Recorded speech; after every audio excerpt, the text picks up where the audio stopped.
Bonjour chers élèves.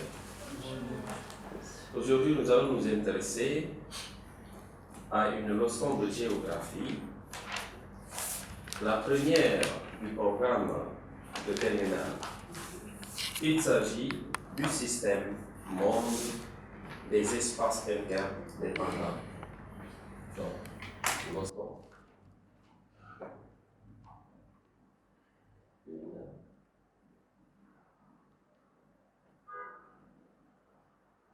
Le système monde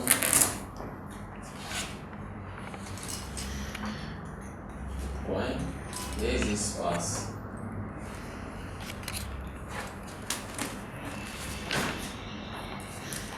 interdépendants.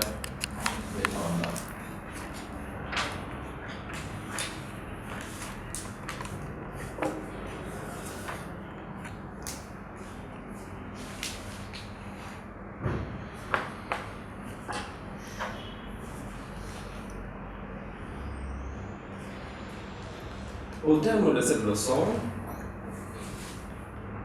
vous devez être en mesure de connaître le fonctionnement du système monde. En d'autres termes, comment le monde d'aujourd'hui fonctionne. Au terme aussi de cette leçon, vous devez être en mesure de comprendre l'impact de la mondialisation sur le fonctionnement du système monde. Donc, dans cette leçon, deux thématiques nous intéressent. L'organisation du système monde en tant que tel et le fonctionnement de ce système monde par rapport à la mondialisation. En d'autres termes, l'impact de la mondialisation sur le fonctionnement du système monde. Alors, qu'est-ce qu'un système?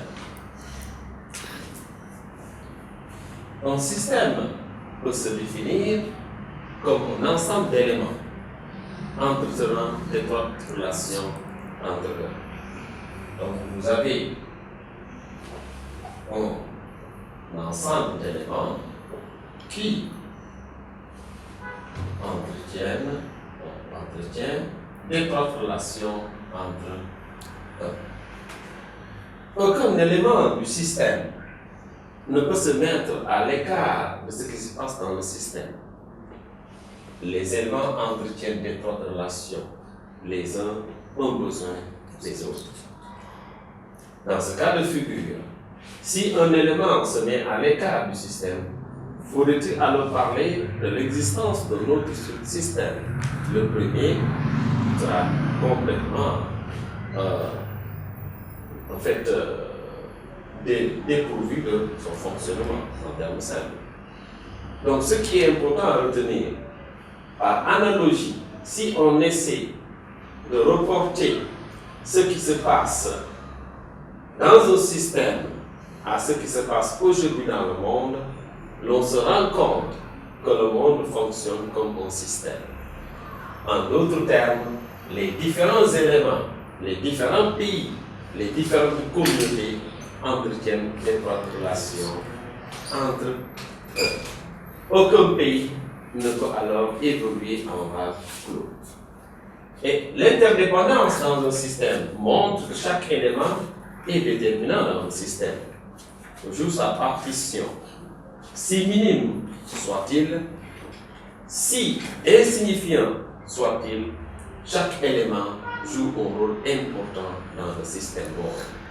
Voilà pourquoi les pays pauvres jouent un rôle important dans le système. Il en est de même les pays riches.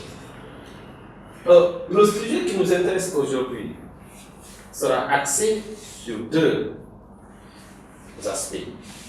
Le premier sera en rapport avec le fonctionnement du système humain. Comment fonctionne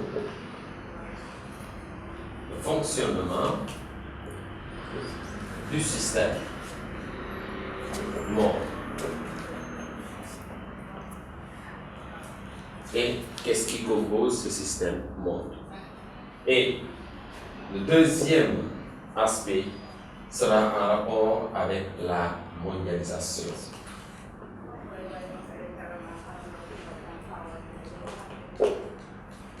la mondialisation qui est devenue aujourd'hui une réalité, pour plusieurs raisons, nous reviendrons là-dessus tout à l'heure.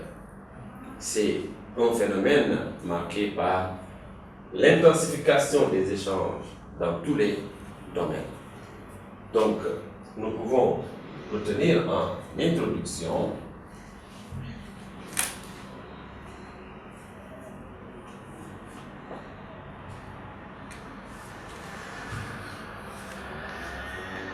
le nouvel ordre, aujourd'hui qu'on appelle mondialisation, satisfait au fonctionnement d'un système. Donc, le nouvel monde, par le nouvel ordre international aujourd'hui, appelé mondialisation, satisfait à tous les critères qui définissent le fonctionnement d'un système.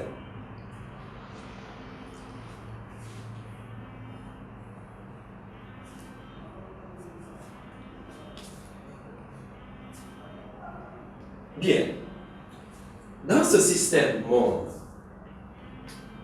plusieurs éléments sont en interconnexion. Le système intègre les capitaux, les matières premières aux hommes qui les produisent, qui les vendent, qui les achètent, qui les transportent et qui les consomment. Et dans ce cas de figure, il faudra considérer l'homme lui-même comme étant une marchandise. Parce que dans le contexte de migration, les flux de travailleurs vont s'inscrire dans ce contexte. Le système monde aussi peut être considéré comme un ensemble de modèles. Donc, un ensemble de modèles. Le système monde peut être considéré comme un ensemble de modèles.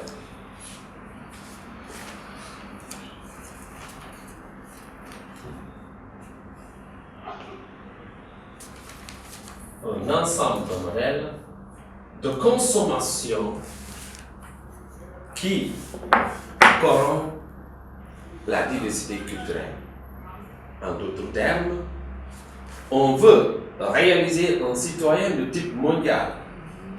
Entendez par là, un citoyen qui parvient à s'épanouir partout dans le monde, qui ne puisse pas être inquiété par d'autres cultures. Bien, la schématisation du système monde va nous permettre de distinguer deux grands pôles. Donc, vous avez deux grands pôles dans la schématisation du fonctionnement du système monde. Vous avez le premier pôle, c'est ce qu'on appelle le centre dominant. Premier pôle, vous avez le centre dominant.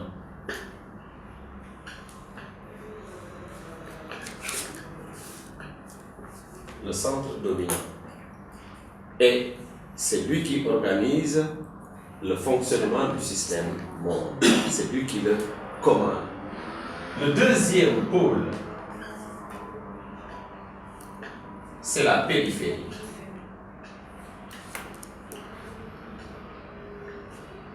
Donc vous avez la périphérie.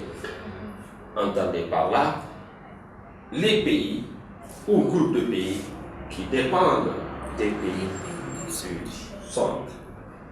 Très bien. Le deuxième, voire le dernier élément qui est en rapport avec le fonctionnement du système monde, c'est le domaine culturel.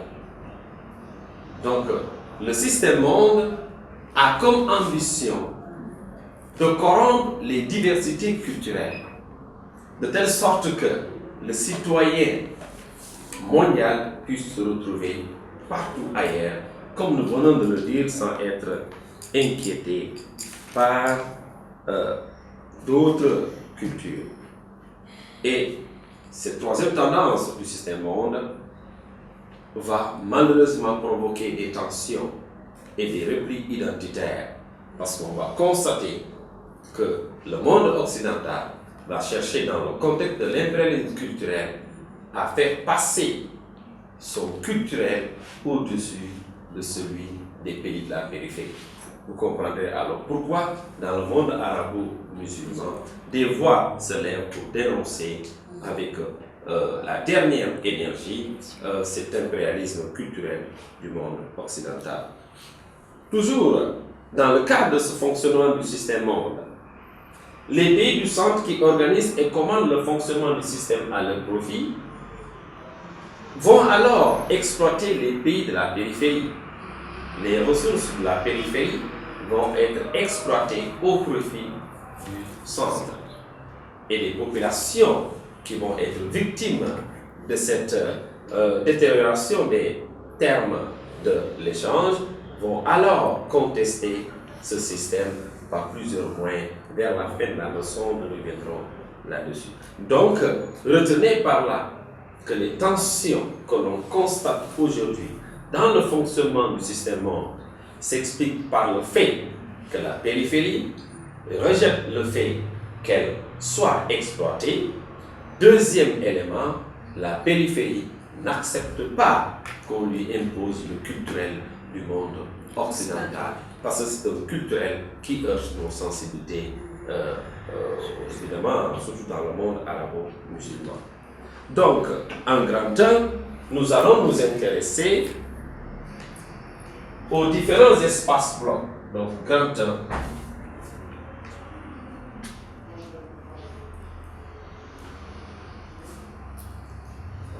Les différents espaces blocs. Les différents espaces blocs.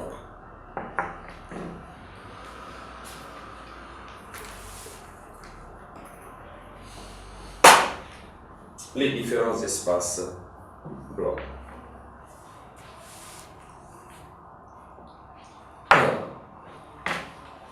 La schématisation du fonctionnement du système monde, avons-nous déjà montré, laisse apparaître deux ensembles. Le premier ensemble, c'est le groupe des pays dominants. Le deuxième, c'est la périphérie. Donc, dans cette partie, retenons qu'on distingue deux espaces blocs. Nous avons deux espaces blocs. Donc, deux espaces blocs.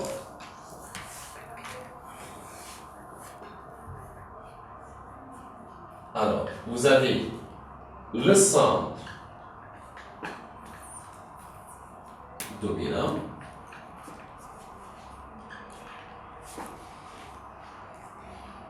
et la périphérie.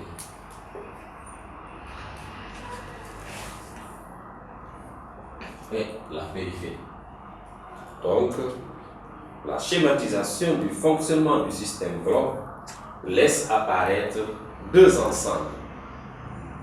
Le bloc des pays du centre, donc le centre dominant, et vous avez la périphérie. Bien. Mettons en petit 1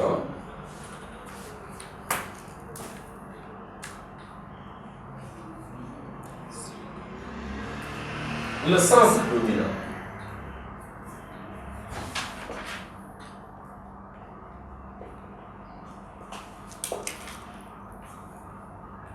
Le centre dominant.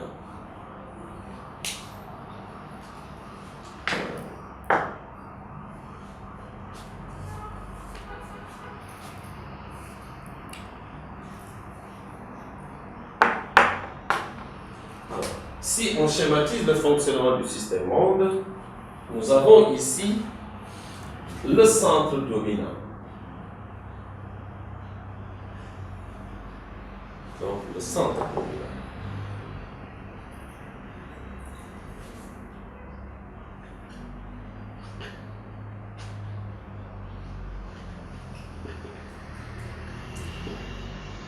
Le centre dominant.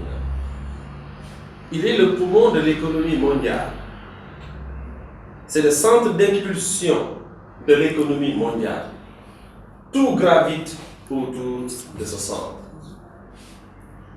C'est lui qui commande et organise le fonctionnement du système, et évidemment à son profit. Donc ici, le centre-là domine et organise le fonctionnement du système monde. Le centre domine et organise le fonctionnement du système monde.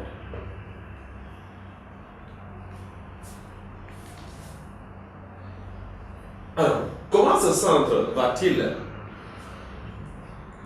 commander et organiser le fonctionnement du système monde?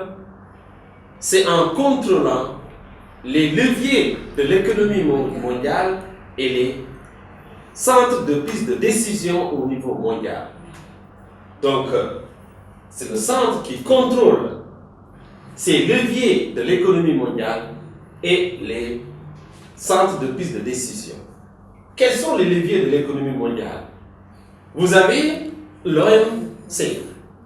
C'est là où on va décider des prix des matières premières, de l'orientation du commerce mondial, et on est invité à ce que les frontières soient beaucoup plus fluides dans le cadre de la libre circulation de biens, de services, de capitaux, de marchandises et autres. Donc le centre va appeler à ce que les frontières soient fluides afin de permettre la libre circulation des biens, des services, de capitaux et des marchandises. Ce centre est aussi poumon de l'économie mondiale, centre d'impulsion de l'économie mondiale. Tout est contrôlé par les pays du centre. Rien ne peut se faire aujourd'hui sans la volonté des pays du centre. Et dans le cadre du fonctionnement du système monde, le centre va organiser le commerce de telle sorte que les matières premières vont lui revenir à des coûts très bas, à des prix très bas, ce qui permettra aux entreprises du monde occidental de s'approvisionner en matières premières, de transformer ces produits, ces matières premières en produits finis ou semi-finis qui seront vendus à des prix exorbitants. Quel constat allons-nous faire à ce propos? Nous aurons ce qu'on appelle un échange inéquitable. Donc l'échange va être inégal. Donc cette détérioration des termes de l'échange aura comme impact de renforcer la domination des pays du centre, pendant que les pays de la périphérie vont être de plus en plus dépendants de ce centre.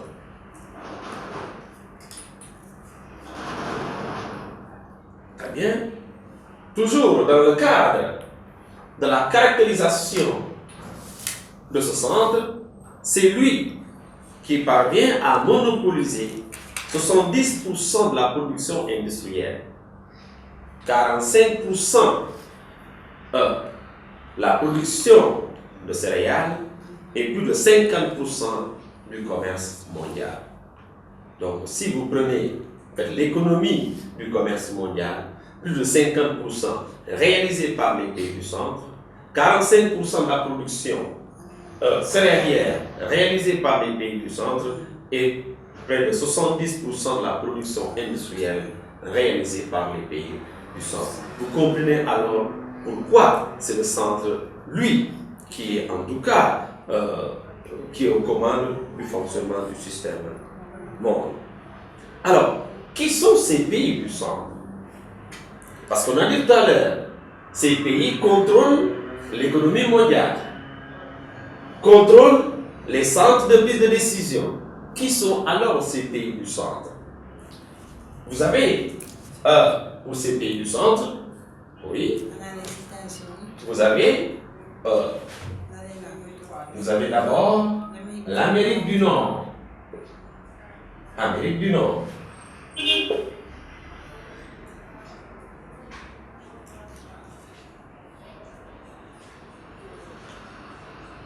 L'Amérique du Nord, où avec l'ALENA, l'accord de libre-échange nord-américain, on parvient à développer des activités économiques de niveau mondial.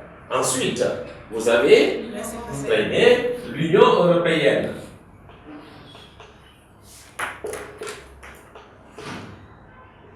L'Union européenne, aujourd'hui, l'Europe des 28 Ensuite, vous avez enfin l'Asie-Pacifique.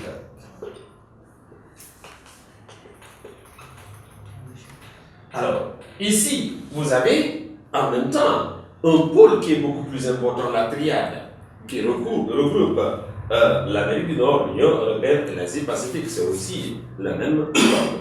Donc, ce sont ces pays-là que vous avez au centre qui organisent et commandent le fonctionnement du système monde. Donc, ici, vous avez les leviers de l'économie mondiale, les centres de prise de décision. Tout est organisé autour du centre. Le centre organise le fonctionnement du système de telle sorte que l'économie du centre puisse s'en sortir.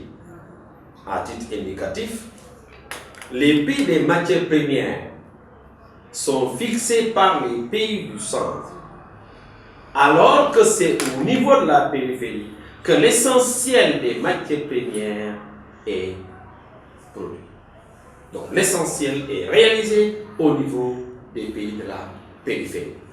Donc, en résumé, le centre organise et commande le fonctionnement du système monde à son profit. Comment?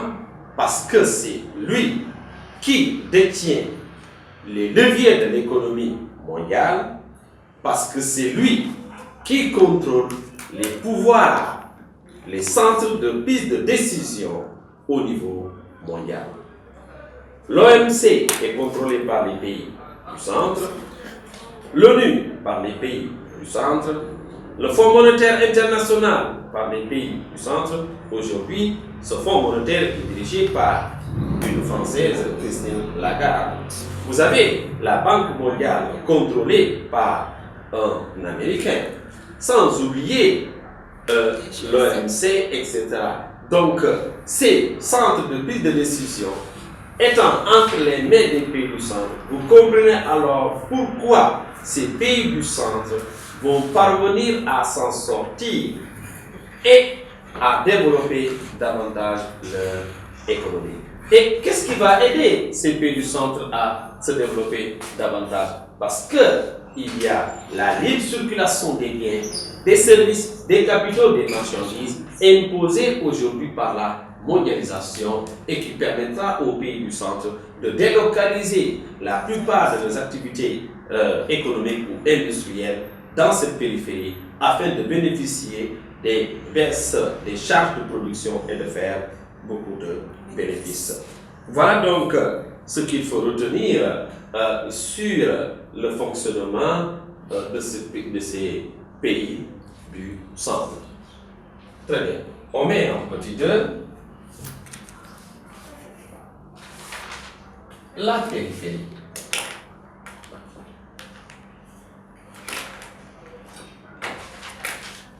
La périphérie. En fait, on devrait parler des périphéries. Parce que dans ce pôle, les pays ne sont pas au même niveau de développement. C'est un espace qui est hétérogène, entendez par là à plusieurs niveaux. Voilà pourquoi nous avons schématisé son fonctionnement autour de 3 grands ensembles. Vous avez ici, pour la périphérie,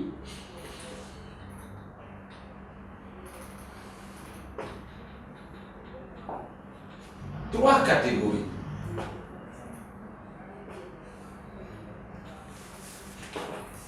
De pays. Nous avons donc ici, pour cette périphérie, 3 catégories de pays. La première périphérie, c'est cela qu'on appelle la périphérie. Périphérie intégrée. Intégrée. D'autres l'appellent aussi polarisée ou encore associée.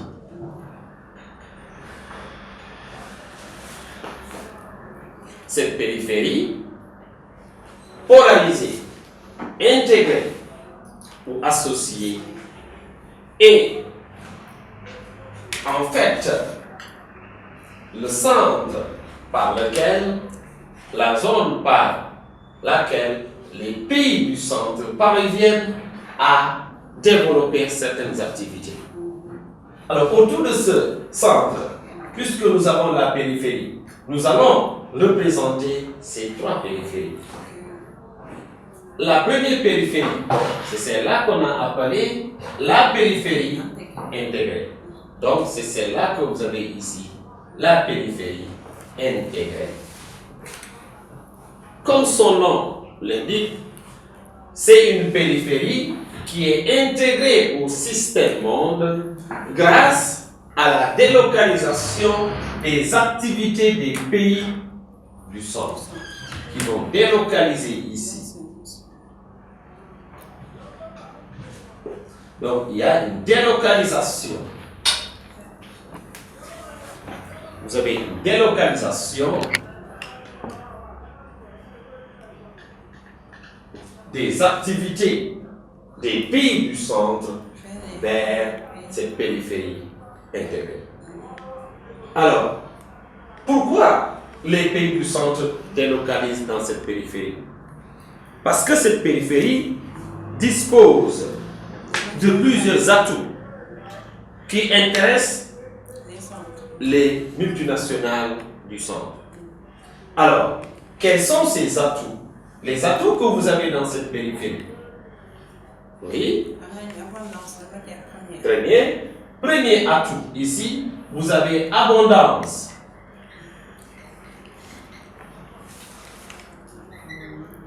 Des matières premières.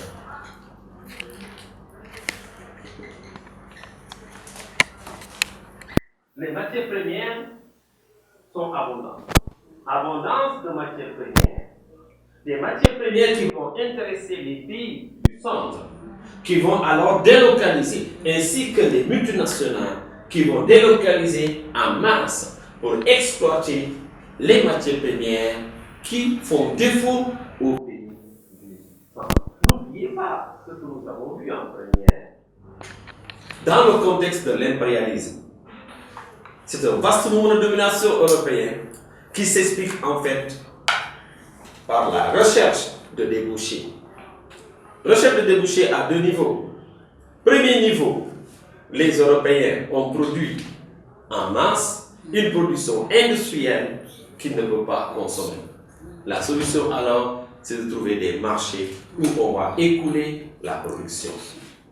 Deuxième explication, c'est que les matières premières en Europe commencent à faire défaut. Il faut alors aller vers les zones où ces matières premières sont sous-exploitées, ce qui a expliqué, en d'autres termes, l'impérialisme européen dans le monde. Même si d'autres raisons peuvent être avancées, mais retenons que ce sont ces raisons qui sont les plus plausibles. Donc le premier atout que vous avez dans cette périphérie, c'est l'abondance des matières premières qui vont attirer les multinationales, qui vont délocaliser alors en masse afin d'exploiter au niveau local ces matières premières. Deuxième atout dans cette périphérie, oui. Main-d'œuvre qualifiée. Très bien, vous avez une main-d'œuvre.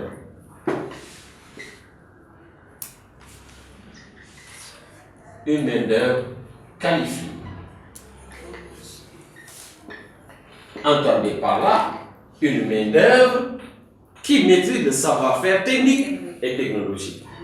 Dès que l'on délocalise là, on n'aura pas de difficulté à pouvoir exploiter les matières premières ou bien à entreprendre des activités économiques. Donc ici, vous avez une main-d'œuvre qualifiée.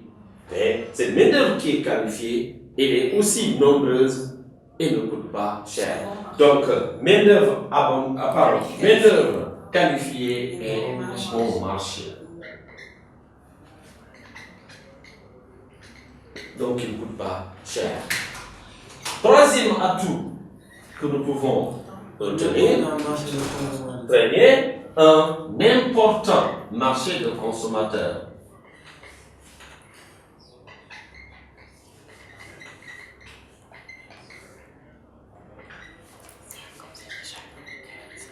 Vous avez un important marché de consommateurs.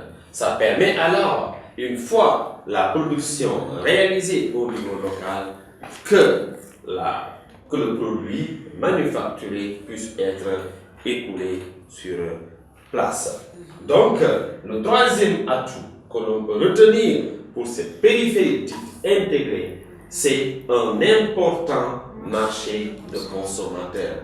Donc, il y a beaucoup de consommateurs dans cette périphérie. Quatrième atout que l'on peut retenir dans cette périphérie, oui. Création des zones franches. Très bien, on va créer des zones franches industrielles pour attirer l'investissement. Donc, les investissements étrangers vont être captés au niveau donc de ces zones franches industrielles. Donc, ici, création de zones franches industrielles. Alors, quel est l'avantage au niveau de ces zones franches industrielles? C'est que les taxes vont être diminuées, parfois sont exonérées, entendez par là, on ne paye pas des taxes, ou bien c'est des taxes qui sont complètement réduites, donc on va payer peu. Et l'autre élément important, réduction des charges de production. Très bien, l'avantage alors, dans ces zones franches industrielles, on va baisser les charges de production. Et en baissant les charges de production, on va avantager les industriels, les investisseurs. Parce qu'on va investir peu, produire beaucoup et enfin de gagner en quantité.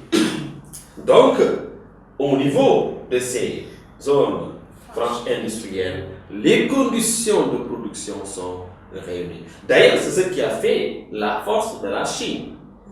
La Chine a créé, le long de sa côte maritime, vous avez ce qu'on appelle les ces zones à économie spéciale.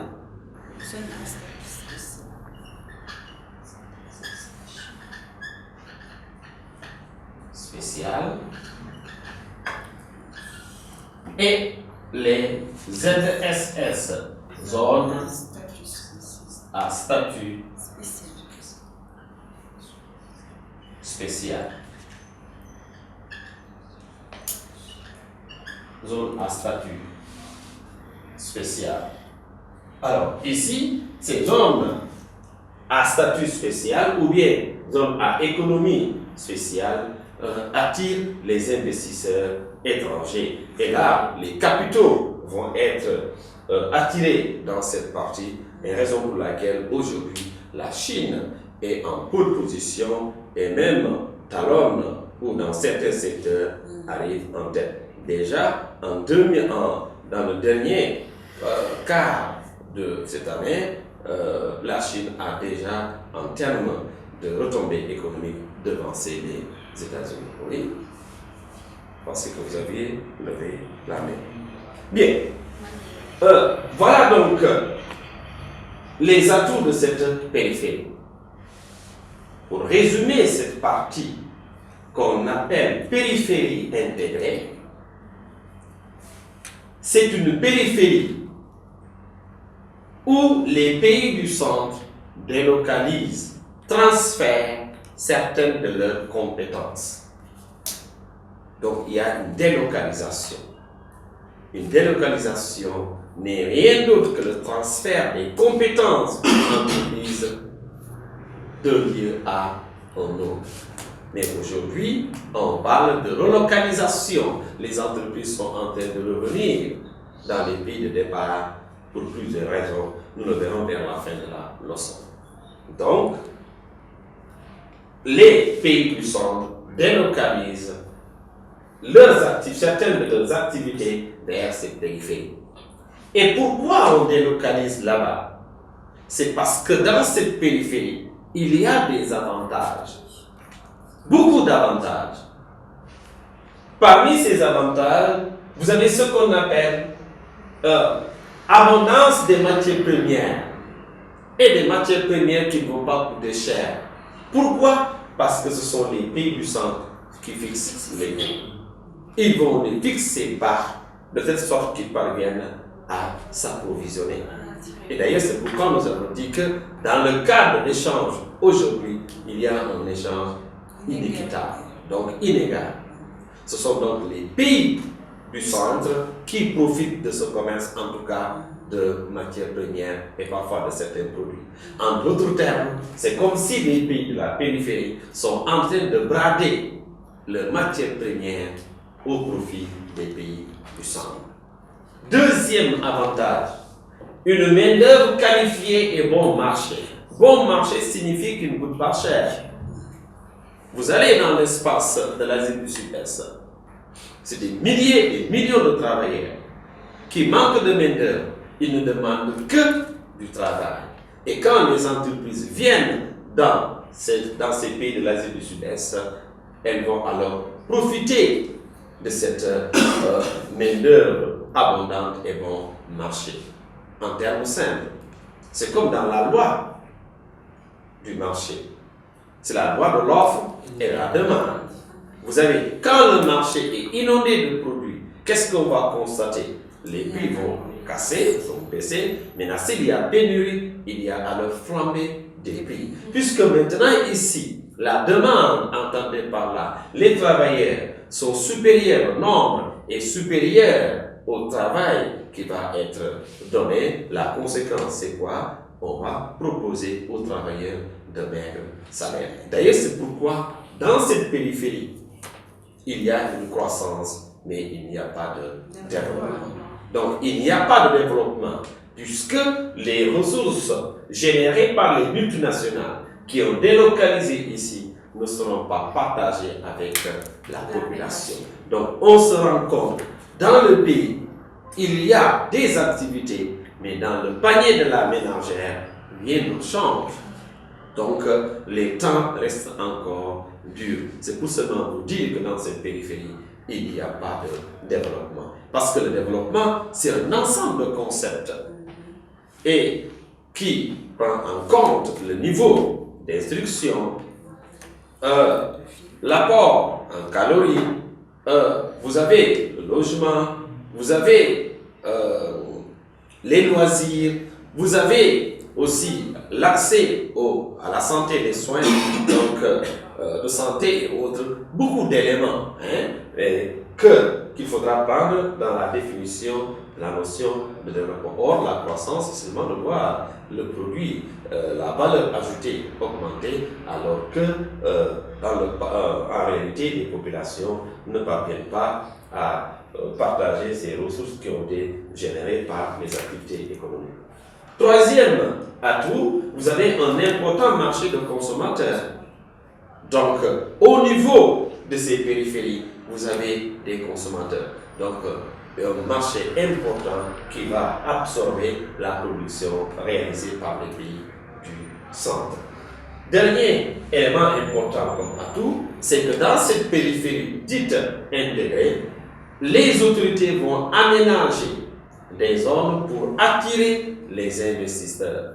Donc, il faut permettre aux investisseurs de bénéficier d'une quiétude, une tranquillité qui leur permettra de travailler donc correctement et de faire beaucoup de bénéfices. Parce que en tous les cas, la population va en profiter parce qu'on va pourvoir du travail aux populations. Bien.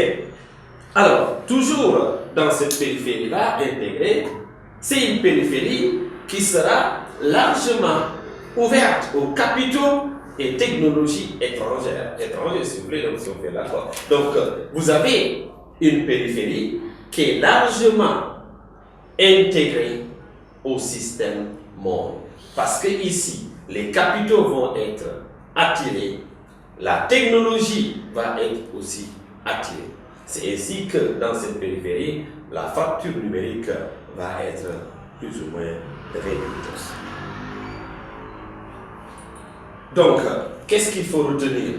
Malgré les avantages que nous avons dans cette périphérie, on va noter ça en NB, malgré les avantages que vous avez dans cette périphérie, c'est une périphérie qui est encore en difficulté. Une périphérie qui est encore en difficulté, puisque les ressources générées par les multinationales ne sont pas en général partagées avec la population. Périphérie en difficulté, puisque les ressources générées en général par les multinationales ne sont pas partagées avec la population.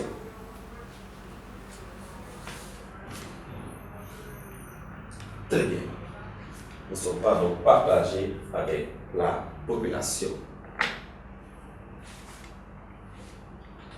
Donc, d'où le fait que dans cette périphérie, vous avez une croissance sans développement. Donc, il y a une croissance, mais il n'y a pas de développement. Parce que la croissance ici est l'œuvre des pays du centre, des multinationales qui ont délocalisé en masse dans cette périphérie.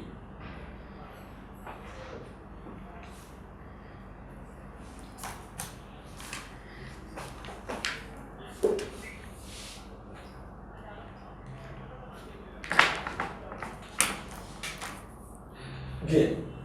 Nous avons identifié tout à l'heure les groupes de pays que nous avons au niveau des pays du centre.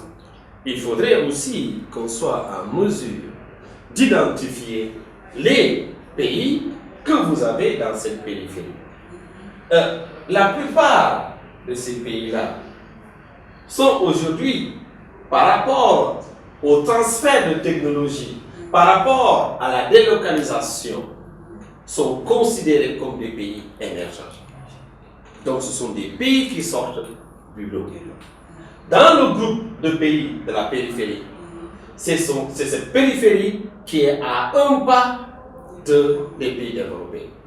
Donc c'est une périphérie qui a vu sa croissance augmenter, évidemment. Autre élément important dans cette périphérie, vous avez une périphérie qui a largement bénéficié de la délocalisation. Et cette délocalisation va l'aider à, en fait, sortir du lot du pays pauvre. Ici, vous avez des pays émergents, même s'il y a encore quelques difficultés. Très bien. Essayons maintenant d'identifier les pays qui sont dans cette périphérie. Vous avez les pays émergents qu'on peut identifier de façon claire, par groupe de pays. On ne peut pas citer tous les pays qui sont dans cette périphérie, mais on peut les citer par groupe de pays. Oui. Quels sont alors ces pays? On a l'Argentine. Vous avez donc dans l'espace américain, en Amérique du Sud, vous avez l'Argentine. Vous avez donc, nous sommes dans l'espace américain, terminons par l'espace américain. Vous avez ici le Mexique. Même si une bonne partie du Mexique peut être intégrée au niveau des pays du centre, parce que l'ALENA a intégré le Mexique. Ensuite, vous avez le Chili. Vous avez le Chili. On a cité le Mexique, vous avez le Chili. Voilà donc les groupes. Vous avez maintenant les BRICS. C'est le Brésil. Vous avez la Russie, l'Inde, la Chine et South Africa.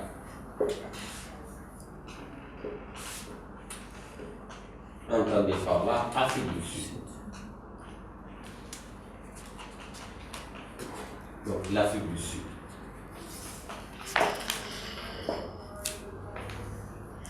Voilà donc les pays qui sont membres des BRICS.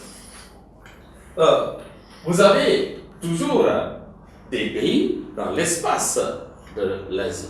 Le groupe du groupe se trouve dans les pays, se trouve en fait en Asie du Sud-Est.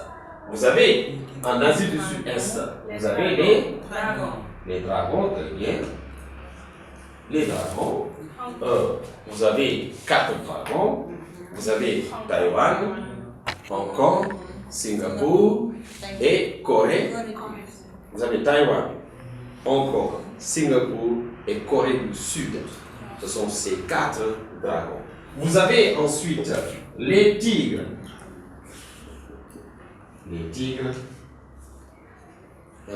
parmi les tigres, vous avez le Vietnam, vous avez la Malaisie, vous avez la Thaïlande, etc.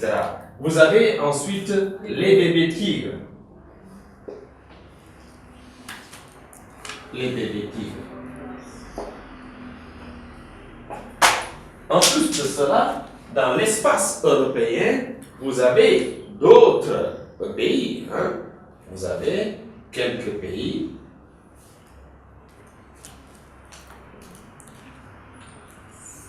D'Europe de l'Est.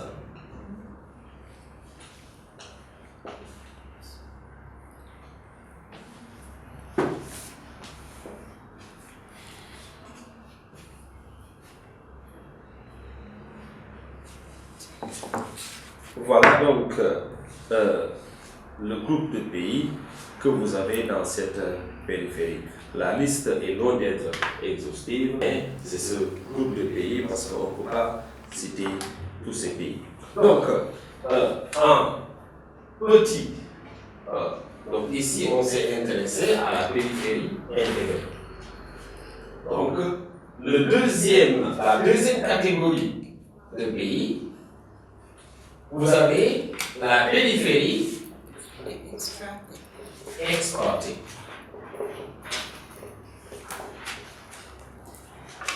La périphérie exportée. Nous avons donc notre deuxième catégorie de pays, la périphérie. Ce sont des pays de la périphérie exploités. La périphérie exploitée. Donc ici, la périphérie exploitée.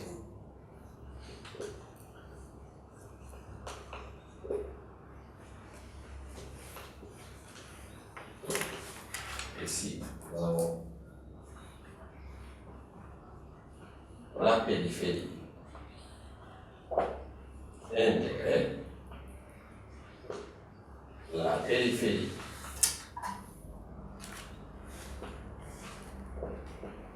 exportée. Comme son nom l'indique, cette périphérie va être exportée. Bien, alors, comme son nom l'indique, cette périphérie va être exploitée. Ça veut dire qu'il y a des activités économiques qui vont être menées dans cette périphérie au détriment de cette périphérie. Activités à 2 niveaux. Et nous allons revenir tout à l'heure sur les activités développées dans cette périphérie dite exploitée. Bien, toujours dans le cadre du fonctionnement du système monde, il y a des atouts dans cette périphérie qui intéressent les pays du centre, qui toujours vont délocaliser certaines de leurs activités dans cette périphérie. Et cette délocalisation va participer à l'exploitation de cette périphérie.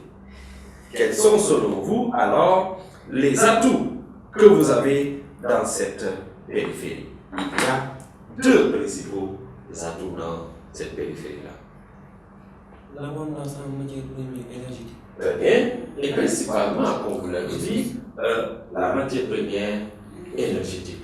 Donc ici, premier atout. Abondance de matières premières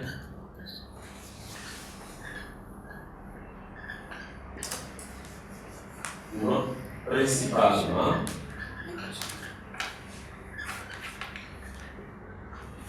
énergétiques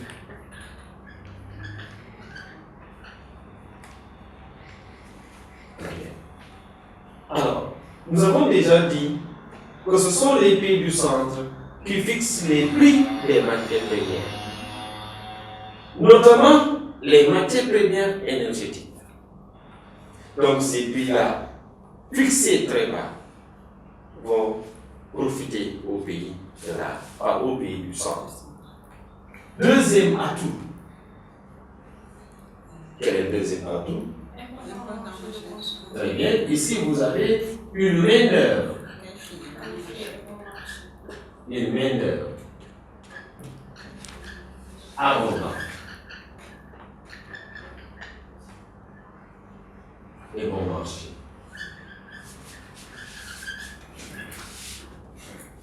Cette main-d'œuvre est abondante et bon marché. Ici, cette main-d'œuvre est moins qualifiée que celle-là que vous avez au niveau de la périphérie intégrée. Et si vous êtes moins qualifié, vous êtes facile à exploiter. Donc, on va donner aux travailleurs de cette périphérie de maigres salaires, ce qui permettra aux entreprises de faire d'énormes bénéfices. Et ainsi, les charges de production réduites, cela favorise le développement des activités économiques. Donc, on peut retenir dans cette périphérie-là que les atouts qui intéressent les pays du centre sont l'abondance de matières premières, notamment énergétiques. Notamment énergétiques. Il y a d'autres ressources, mais c'est principalement la matière première énergétique. Parce que n'oubliez pas, les pays du centre sont aussi appelés des pays industrialisés. Donc ce sont ces pays industrialisés qui ont besoin de matières premières, notamment énergétiques, pour le fonctionnement de leurs entreprises. Mais il y a aussi des matières premières agricoles et minières. Mais principalement la matière première énergétique qui va permettre la transformation de la production dans les industries. Et si maintenant la matière première énergétique, le pétrole, le gaz et autres coûtent très cher, les entreprises auront des difficultés à se ravitailler en énergie. La conséquence, c'est quoi? Les petites entreprises vont fermer parce que l'énergie coûte très cher. Nous ne pouvons pas se procurer de cette énergie. Ces entreprises vont fermer. Ou encore, les grandes entreprises vont certes réussir à s'approvisionner en énergie, mais il y aura, donc on va répercuter la cherté donc, de l'énergie sur les prix des produits manufacturés. Donc voilà pourquoi, en fixant les prix des matières premières, notamment énergétiques, les pays du centre parviennent à se ravitailler. Et maintenant, s'il y a des pays qui ont ces matières premières énergétiques et qui ne veulent pas à ce que les ressources soient exploitées, on n'hésite pas à s'en prendre à ces pays. Nous reviendrons sur ça vers la fin. Le deuxième atout majeur dans cette périphérie, vous avez une main-d'œuvre abondante mais qui est peu qualifiée. Or, une main-d'œuvre qui est peu qualifiée est facile à exploiter. On va donner alors à ces travailleurs de maigres salaires. Un travail qui devait être réalisé en Europe par 10 personnes. Ce travail est transféré dans cette périphérie et va être effectué par 50 à 100 personnes qui se partagent le même salaire que les 10 personnes en Europe. En d'autres termes, on n'a fait que diviser le travail. Donc, une partie du travail va être transférée ailleurs. Donc, on a démultiplié les mains. En gagnant ce qu'on appelle en termes de bras, on va gagner en temps de réalisation En gagnant en temps de réalisation, on va gagner en termes d'argent. À titre indicatif, si en Europe, avec les 10 personnes, le travail devait être fait pour un mois, un travail qui devait rapporter à l'entreprise 2 millions pour un salaire de 300 000, le travail est alors transféré en Asie, où on va utiliser 100 personnes. Au lieu que le travail soit réalisé en un mois, on peut le réaliser peut-être en 10 jours. Et en un mois, on gagne là-bas 1 million. En 10 jours, on va gagner 1 million. Et en 30 jours, on va gagner 3 millions. Donc, le fait de transférer ses compétences dans cette périphérie aura comme avantage de booster la croissance des pays du centre. Raison pour laquelle aujourd'hui, beaucoup de multinationales ainsi que beaucoup d'entreprises vont privilégier l'étranger. Pourquoi privilégier l'étranger? Parce que les charges de production sont réduites, on fait d'énormes bénéfices, mais en plus de cela, les entreprises européennes qui participent à la pollution de l'environnement doivent aider à la dépollution et à ce qu'on appelle le système de pollueur-payeur pour l'entretien de l'environnement. Et puisque vous avez pollué, vous devez aider à dépolluer donc l'environnement, vos bénéfices vont être alors gradés pour l'entretien de l'environnement. Alors que si on vient dans cette périphérie, la protection de l'environnement est faible, voire nulle. Donc ici, on ne vient que pour faire des bénéfices. On ne se soucie pas donc de l'environnement, de la santé et autres. D'ailleurs, c'est ce qui a expliqué les problèmes au Nigeria, où au niveau du delta du Niger, les entreprises étrangères qui participent à la pollution de l'environnement ne vont pas aider à la dépollution en général. Les populations qui vivent que de pêche et autres voient qu'avec la pollution, les poissons commencent à s'enfuir. Et qui est responsable de ces situations? Ce sont les entreprises étrangères qui exportent le pétrole et qui participent à la pollution. Or, elles devraient aider à la dépollution, comme ça se fait dans les pays développés.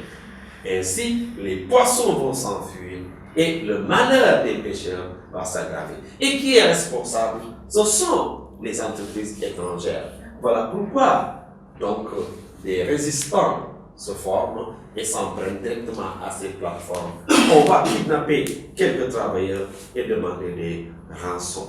Donc, c'est pour seulement vous dire que cette périphérie-là a certes une main-d'œuvre abondante. C'est un avantage, mais c'est une périphérie qui va être exploitée. Donc, l'exploitation, pour terminer sur cette partie, c'est à deux niveaux. Les matières premières sont exploitées au profit des pays du centre au détriment de cette périphérie. Première exploitation.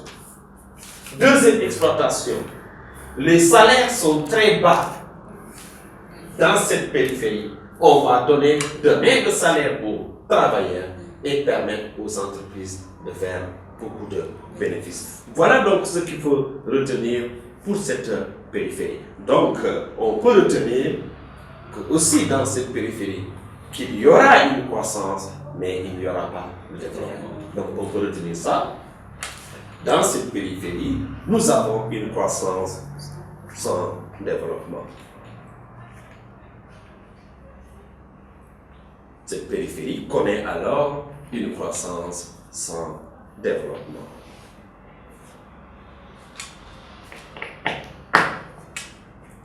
Cette périphérie connaît donc une croissance sans développement. Parce que le développement, comme nous l'avons dit, est un terme qui est très complexe. Mais seulement, nous pouvons retenir que c'est un pays développé quand il parvient à satisfaire les besoins essentiels de sa population. Donc, quand un pays parvient à satisfaire les besoins essentiels de sa population, on peut alors dire que ce pays est développé. Cette définition qui nous a été donnée par Brunel. Point. Donc voilà. Alors, puisque cette périphérie dispose d'une ressource importante pour le fonctionnement du système monde, c'est principalement les ressources énergétiques. Elle va être au centre des pommes de discorde entre les multinationales et entre les pays du centre. Entendez par là, les pays du centre vont délocaliser dans cette périphérie et les multinationales ne vont pas s'entendre. C'est le cas au niveau des pays du Proche-Orient, quand nous allons identifier les pays que vous avez dans cette périphérie. Vous comprenez alors pourquoi dans ce Proche-Orient, en dehors du problème de religion, la situation est aggravée par l'élément énergétique, à savoir le pétrole que regorge cette périphérie. Donc on peut retenir ça aussi. Cette périphérie est au centre des pommes de discorde. Cette périphérie est au centre des pommes de discorde.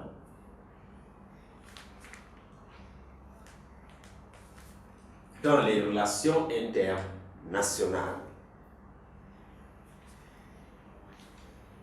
Cette périphérie est au centre des pommes de discorde dans les relations internationales.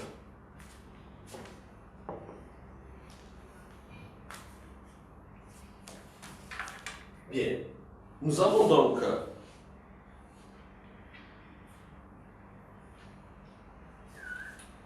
montré les ressources que regorge cette périphérie.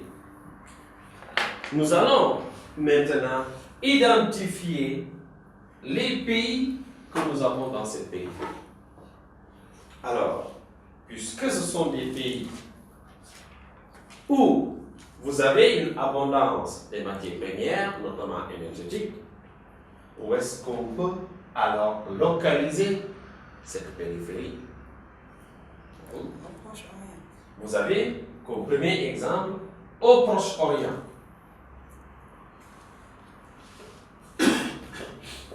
Au Proche et Moyen-Orient, si vous voulez. Au Proche et Moyen-Orient.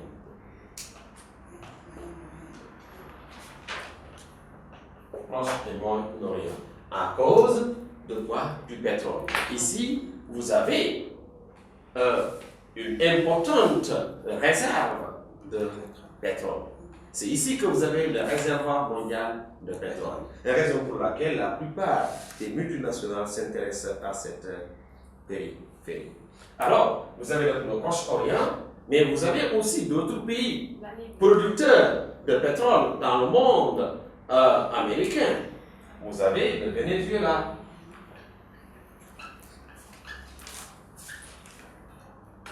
En Afrique, vous avez l'Afrique du Nord, et comme vous avez la Libye. La Libye.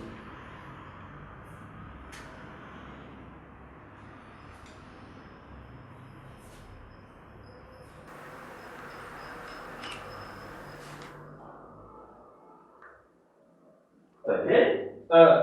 En Asie, vous avez des pays comme le Cambodge,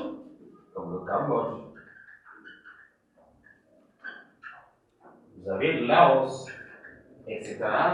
Donc, beaucoup de pays de l'Asie du Sud-Est. Donc, cette périphérie, les pays de cette périphérie se retrouvent en Asie du Sud-Est. On retrouve cette périphérie dans certains pays producteurs de pétrole en Amérique latine, comme le Venezuela. On retrouve des pays aussi de l'Asie du Sud-Est dans cette périphérie, ainsi que les pays de l'Afrique du Nord. Beaucoup de pays de l'Afrique du Nord se retrouvent dans cette périphérie, parce que ces pays disposent de pétrole et autres. Terminons par la périphérie dite marginalisée. Donc ici, la périphérie.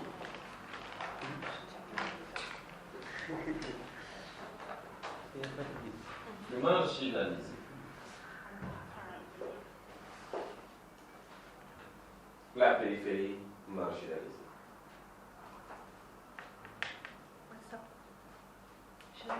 Cette périphérie, vous l'avez, c'est la dernière périphérie.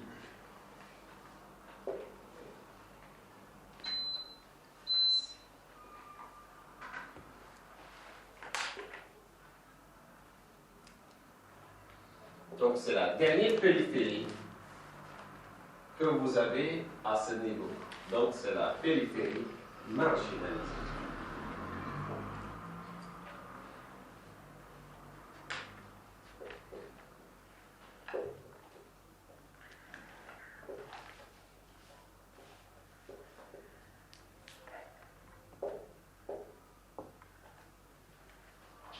D'autres l'appellent aussi périphérie déconnectée ou encore angle mort.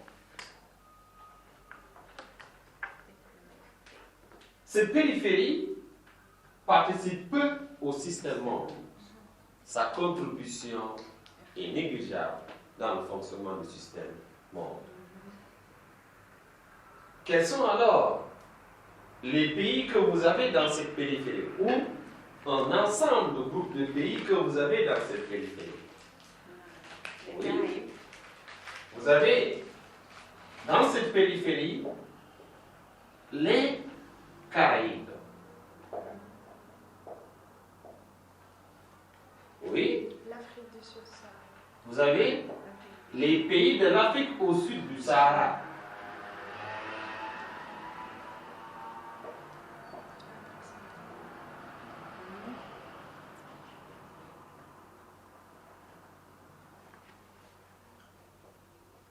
Donc les pays de l'Afrique au sud du Sahara. Ensuite, Les pays de l'Amérique centrale. très bien, vous avez plusieurs pays de l'Amérique centrale.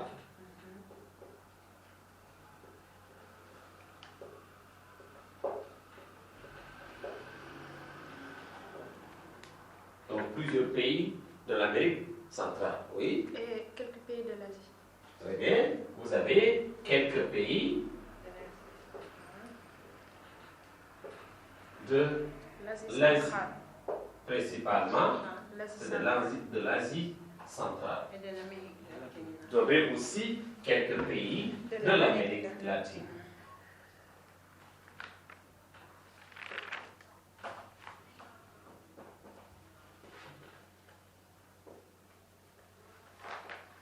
Voilà donc le groupe de pays que l'on peut loger dans cette périphérie dite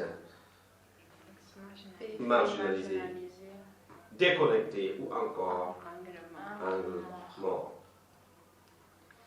Alors, cette périphérie est aussi un avantage pour les pays du centre. Cette périphérie permet aux pays du centre de délocaliser leur production. Donc, il y a une délocalisation de la production. Mais le plus important à retenir pour cette périphérie, c'est qu'elle constitue un marché de consommateurs pour les pays du centre. C'est en fait un marché de consommateurs. Le deuxième atout dans cette périphérie, vous avez des matières premières abondantes, mais qui ne peuvent pas être exploitées par cette périphérie. Cette périphérie va faire alors appel à l'expertise, aux capitaux étrangers, afin d'aider à l'exploitation de ces ressources de cette périphérie. Bien. Nous allons maintenant essayer de caractériser la périphérie dite déconnectée. Comment se caractérise cette périphérie? C'est une périphérie qui va être marquée par plusieurs difficultés. Donc ici, les caractéristiques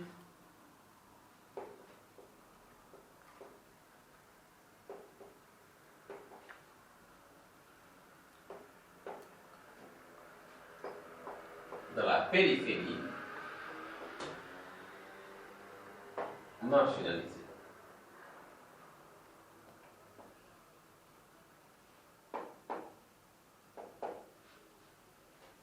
Alors, parmi les caractéristiques, vous avez une croissance démographique largement supérieure à la production des ressources alimentaires. Donc, croissance démographique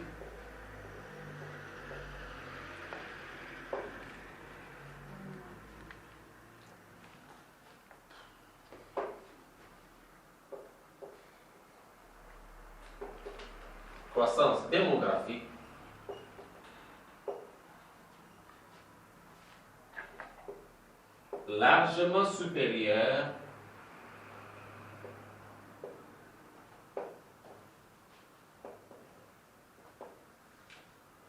au rythme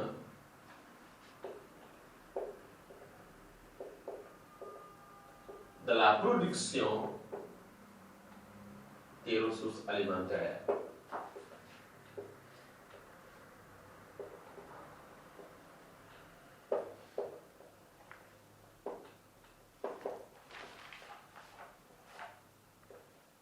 Quelle va être la conséquence?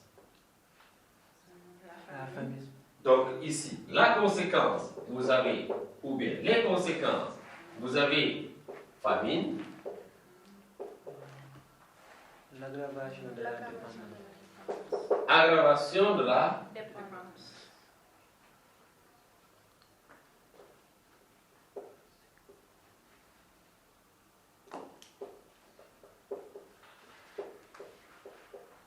dépendance, aggravation de la dépendance, et ce sont les deux éléments importants. Une aggravation de la dépendance et la famine qui va aussi s'intensifier.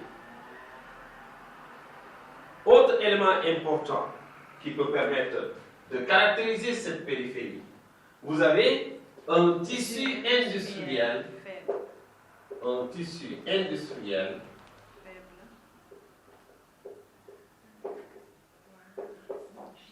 faible, voire insignifiant.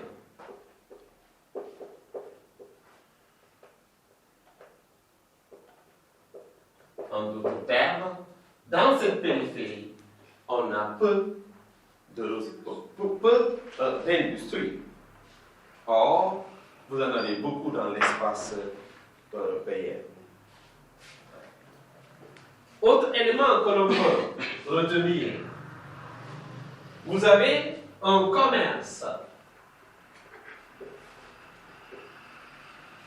tributaire en général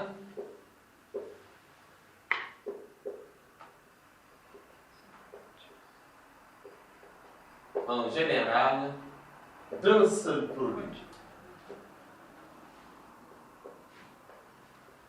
Un commerce en général tributaire d'un seul produit dont le prix est fixé par les pays du centre, dont le prix est fixé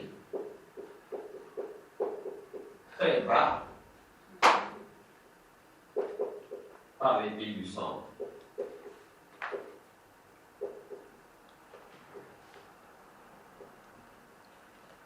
Donc la conséquence ici, cette périphérie va être victime de la détérioration des termes de l'échange. Périphérie, victime de la détérioration des termes de l'échange.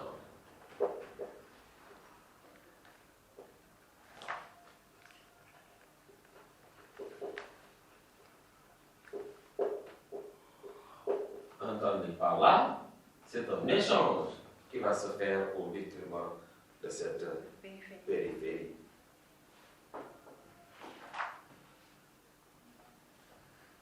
Très bien.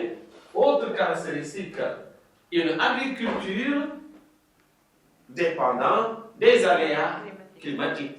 Donc, agriculture qui dépend des aléas climatiques. Agriculture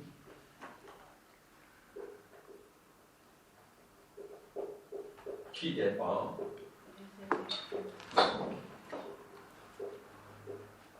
des aléas climatiques.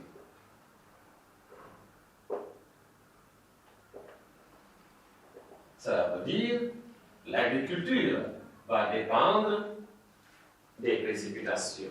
Or, dans les pays développés, on a réussi, grâce à l'irrigation, à produire en toute saison. Pendant toute l'année, on peut produire. Autre élément que l'on peut retenir, cette périphérie est très endettée. Donc, vous avez un endettement criard et chronique. Cela veut dire l'endettement est très élevé et chronique, cela veut dire régulièrement cette périphérie va emprunter de l'argent au pays, auprès des pays du centre.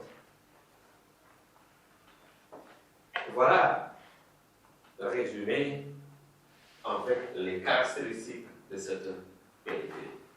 Mais si on revient à l'endettement criard et chronique de cette périphérie, les recettes qui vont être générées par les activités économiques vont servir en général qu'à rembourser les dettes. Voilà pourquoi dans cette périphérie, on a peu de ressources pour les investissements. Donc, il faudra faire appel aux investissements étrangers. En général, les ressources générées par les activités, les ressources générées par l'argent qui a été emprunté, servent qu'à rembourser que les dettes. Et ce qui fait qu'on va manquer de moyens pour pouvoir économiser et enfin entreprendre d'autres activités économiques. Voilà donc ce qu'il faut retenir dans cette périphérie dite marginalisée. En résumé, la périphérie marginalisée participe peu à l'économie mondiale. Sa part est presque négligeable. Et c'est une périphérie qui dispose de nombreux atouts, tout de même. L'atout le plus important, c'est que c'est un débouché pour écouler la production industrielle des pays du centre.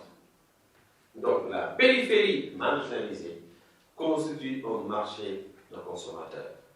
On ne fait que consommer en général que la production qui nous vient des pays du centre.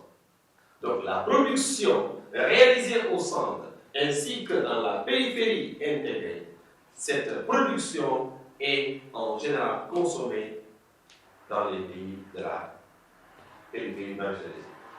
Il ne faut pas regarder autour de nous. La plupart des produits que nous consommons sont des produits qui nous viennent de l'espace européen.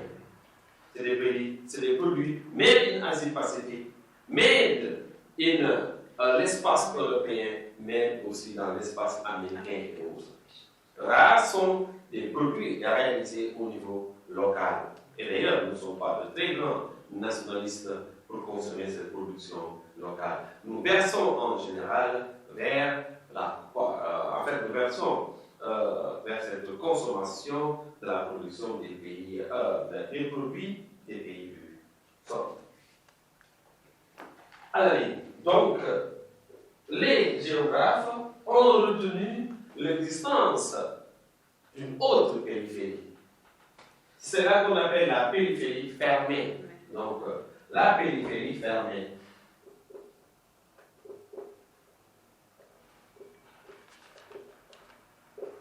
Ou isolée. C'est une périphérie qui est à l'écart, en fait, qui est fermée par rapport au fonctionnement du système monde. Ce sont ces périphéries où vous avez des régimes dictatoriaux. Donc ce sont des pays qui sont fermés sur eux-mêmes. Alors, quels sont selon vous les pays qui font partie de cette périphérie dite fermée? Lyon. Vous avez très bien, comme pays, vous avez Lyon.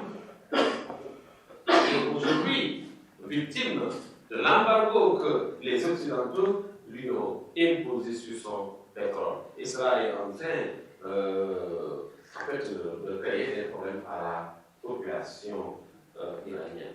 Vous avez aussi un autre pays, oui, L'Éthiopie.